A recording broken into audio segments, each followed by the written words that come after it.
The icy grip of the Arctic is tightening, not just on the frozen landscapes, but on the delicate balance of global power. Beneath the surface of the frigid North Atlantic, a silent game of cat and mouse is playing out. A high-stakes chess match with nuclear submarines as the pawns. New trade routes, carved by melting glaciers, are becoming battlegrounds. Moscow's military expansion in the region, coupled with NATO's growing unease, is setting the stage for a potentially explosive confrontation. The question isn't if, but when, this submerged tension will reach its breaking point. Today we delve into the heart of this geopolitical struggle to uncover the truth about Russia's northern submarine fleet and NATO's desperate attempts to contain it. This isn't just a regional conflict. It's a struggle for global dominance, a silent war waged beneath the waves. Russia's push into the Arctic, intertwined with its complex relationship with China, and the opening of new sea lanes due to accelerated ice melt, is pushing the West to its limits. For years, NATO has allowed Russia to develop unchallenged in the Arctic. Now, the alliance is playing a dangerous game of catch-up.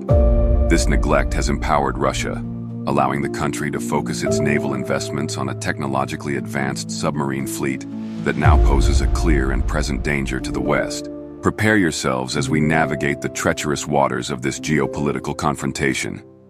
We're about to uncover the complex web of strategies, alliances, and technological advancements that are shaping the future of the Arctic, and ultimately, the world. Before we plunge deeper into the abyss of this conflict, hit that like button and subscribe to the channel to stay informed about the developments in this great power struggle. There are 6 chapters awaiting you. Let's get started. But be sure to stay till the very end, where we will draw some chilling conclusions. Chapter 1, the Russian Arctic Fortress, a bastion of power. Russia's Arctic ambition is not new, but it has been quietly but rapidly growing in recent years. Fueled by a thirst for resources, national pride, and strategic advantage, the Kremlin, under President Vladimir Putin, has invested heavily in its northern presence. From the Barents Sea to the Arctic Ocean, Russia is building a massive military infrastructure.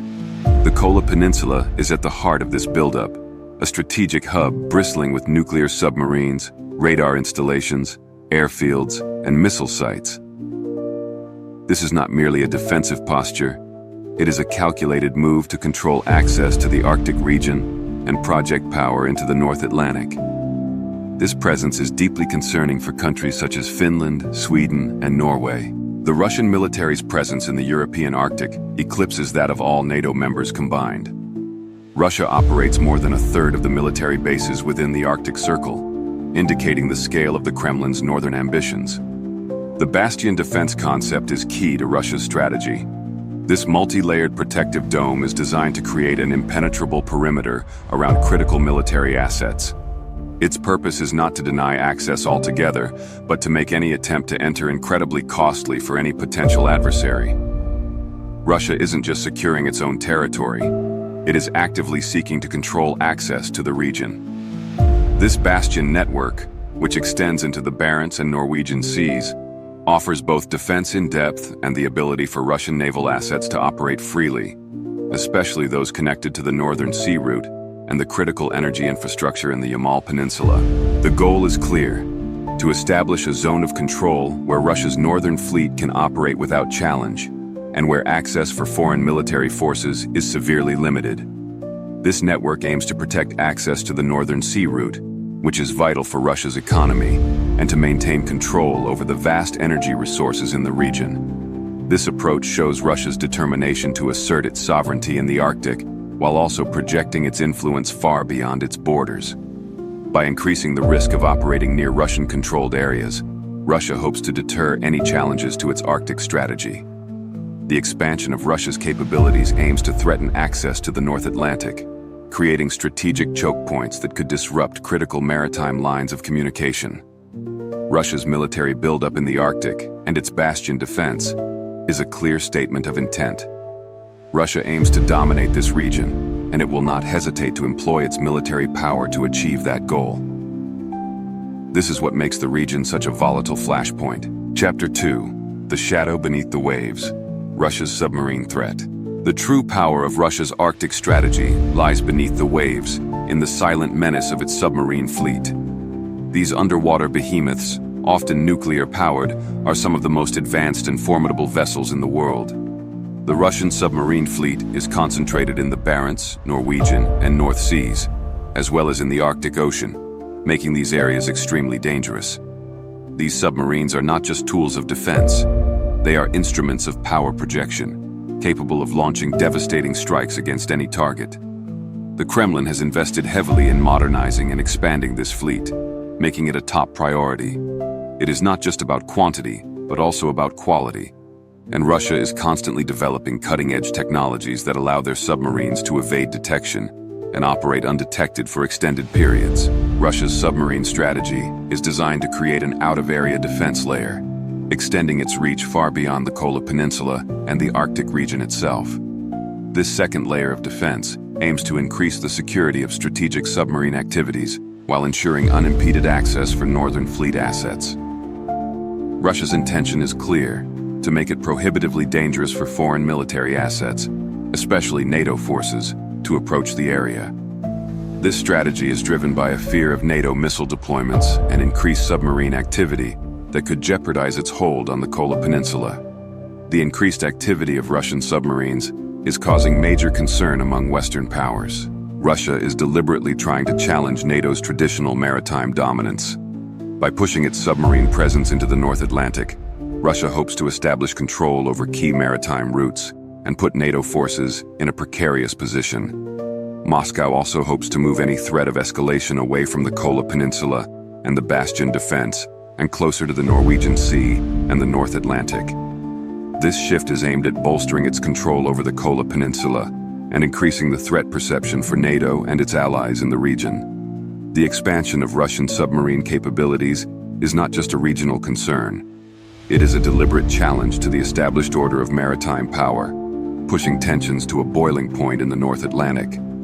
This is the real threat that NATO is now scrambling to address. Chapter 3. NATO's countermove, the Trinity Pact and the P-8 Poseidon. Faced with the growing Russian threat in the Arctic and the North Atlantic, NATO is finally taking significant steps to counter Moscow's ambitions. The alliance's strategy, particularly regarding submarine security, is becoming crucial to ensuring the collective security of its members. The alliance has realized that ignoring the situation is no longer an option. Germany and the United Kingdom have recently signed a landmark defense pact designed to strengthen their military cooperation, especially in the maritime domain. This agreement, known as the Trinity House Agreement, marks a critical step in the Western world's attempts to counterbalance Russia's military advances. The pact aims to enhance collaboration on a range of issues, including the production of long-range weaponry, drones, and other critical military technologies.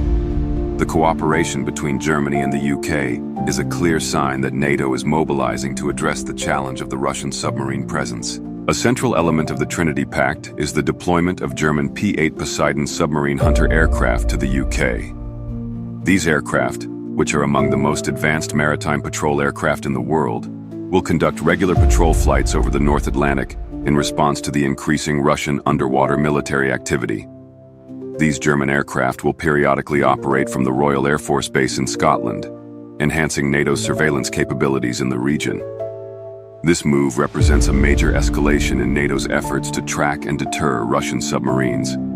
The Trinity Pact highlights the importance of international cooperation in responding to the growing threat posed by Russia's underwater military presence. It is a clear signal to Moscow that NATO is taking their presence in the region extremely seriously and will continue to monitor the situation. The P-8 Poseidon aircraft are pivotal in this strategy. These sophisticated machines are equipped with cutting-edge radar systems, advanced sensors, and powerful weaponry, including torpedoes and anti-ship missiles. The aircraft are designed to detect and destroy enemy submarines and to conduct maritime patrol and reconnaissance missions. The P-8 can also serve as a command and control aircraft, further enhancing its versatility. These capabilities make the P-8 a significant threat to both underwater and surface targets. The P-8 Poseidon represents a significant investment in NATO's maritime capabilities, and it is a clear indication that the alliance is taking the Russian submarine threat very seriously. This joint effort will bolster NATO's ability to protect critical underwater infrastructure, such as cables and pipelines, as well as improve the detection of enemy activities. Chapter 4. The Technological Edge. P-8 Poseidon versus Russian submarines. The deployment of P-8 Poseidon aircraft represents a significant technological advancement in NATO's efforts to counter the Russian submarine threat.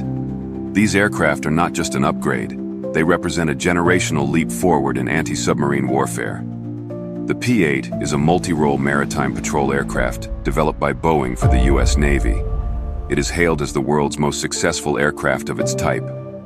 Built on the frame of a Boeing 737 passenger aircraft, the P-8 combines long range, long endurance, and a large carrying capacity. This configuration also means that the aircraft maintenance and upkeep can be integrated into standard civilian airline maintenance practices, which significantly reduces costs and increases operational flexibility. This is a significant advantage in terms of efficiency and logistics. Equipped with advanced radar and sensor suites, the P-8 is a formidable opponent in the maritime theater. This equipment makes the P-8 capable of conducting maritime patrol, signal intelligence, reconnaissance, surveillance, and both anti-ship and anti-submarine missions. The sensors can detect both surface and submerged targets, and external pods can be added for enhanced signal intelligence and electronic warfare capabilities. The P-8's ability to operate for extended periods at high altitude with a sophisticated radar system makes it an ideal platform for tracking and targeting submarines, even those that are designed to operate silently. Its powerful weaponry, including torpedoes and anti-ship missiles, means that it can not only detect, but also destroy any hostile vessels that it encounters. It is the ultimate game-changer in the fight for maritime supremacy. The Russian submarine fleet, although formidable, is not without weaknesses. While it boasts some of the most advanced submarines in the world, including the nuclear-powered Yasen class, the P-8's advanced detection systems, combined with NATO's overall naval prowess, represents a real threat to the Russian underwater capabilities. This does not mean that it is going to be an easy confrontation. The technology is very advanced on both sides, and the outcome of each confrontation will be hard to predict.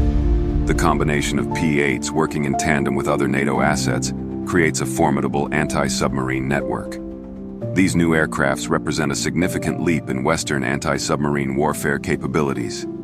The technological advantage that they provide will be critical in countering Russian expansion and will force Russia to think twice before venturing out in the North Atlantic.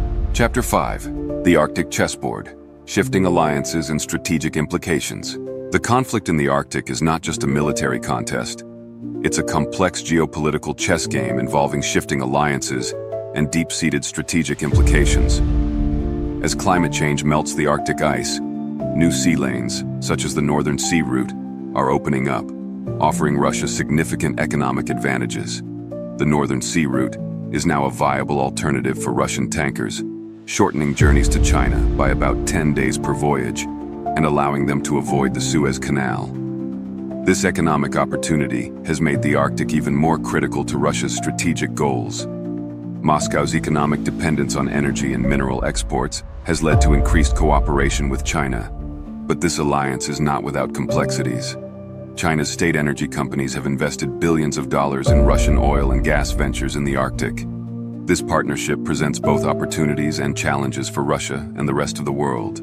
Recent events, however, have shown that this partnership is not without its tensions. In early June, Russia suspended the Power of Siberia 2 pipeline project to China, reportedly due to Chinese demands for lower gas prices.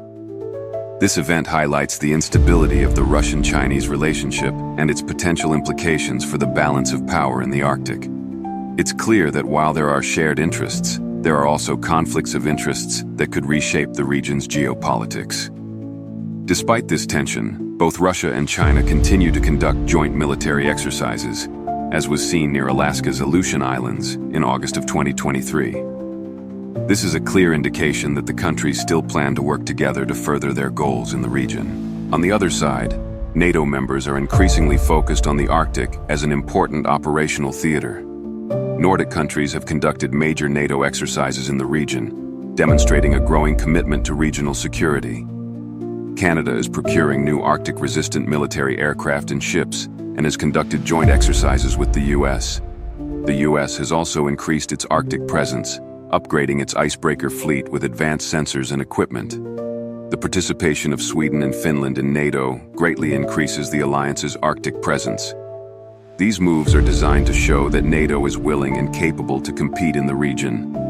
The growing focus on the Arctic is driven not only by Russian expansion, but also by the realization of the region's immense strategic importance, as well as its growing potential for energy and mineral resources.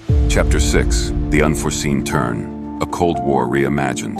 As NATO and Russia continue their high-stakes game in the Arctic and North Atlantic, the unexpected is always around the corner.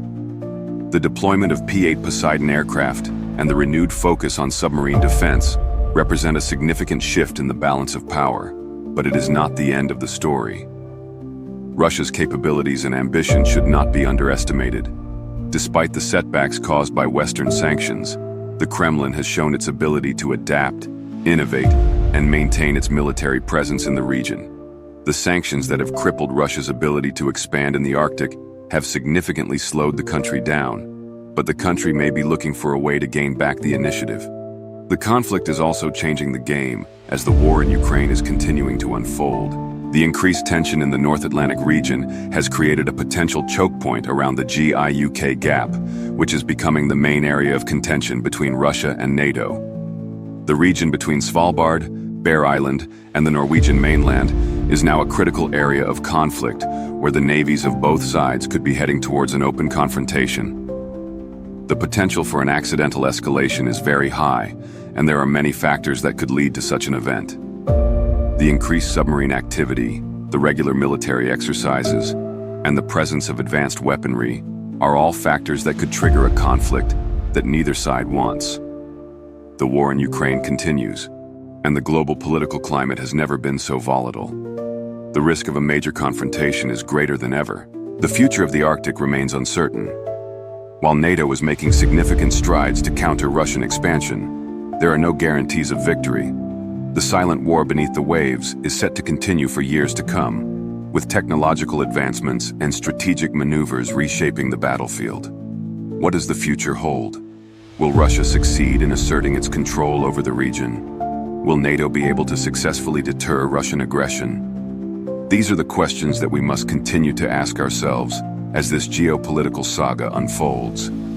Keep watching, and be sure to stay until the very end, where we will be covering our chilling conclusions. Conclusion: reiterate the significance and offer chilling conclusions. The conflict in the Arctic is not just a regional struggle, it's a global battle for dominance. Russia's ambition to control the region, combined with its growing submarine power, poses a clear and present danger to NATO. The recent deployment of P-8 Poseidon aircraft and the strategic cooperation between Germany and the UK are vital steps in countering this threat. But the battle is far from over. As climate change reshapes the Arctic, the strategic importance of this region will only continue to grow. The race for resources, power, and influence is intensifying, and the risks of miscalculation are dangerously high. The conflict is not merely a strategic maneuver, it's a race against time.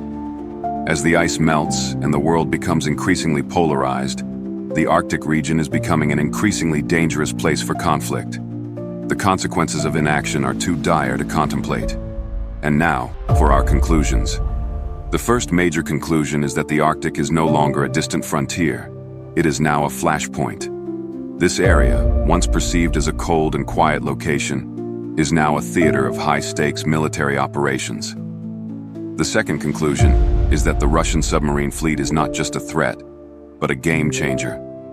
This underwater army has the potential to challenge the traditional maritime superiority of NATO, and it must be taken seriously. Finally, and perhaps most importantly, the future of the Arctic is not set in stone. The outcome of this conflict will shape the future of global politics and power for years to come. What will be the outcome of this conflict? Only time will tell. The world is now on the edge of its seat, waiting to see what unfolds in the icy north. The Arctic is now a vital theater of great power competition. The tension between Russia and NATO is mounting, and the risks of an unintended escalation are increasingly high. The deployment of P-8 Poseidons is just the first step in a long-term struggle for maritime supremacy. Remember to subscribe to the channel to stay informed on this developing story. Share this video with your friends and family, and let's work together to bring clarity to this complex situation. Thank you for joining us today, and we'll see you in the next video.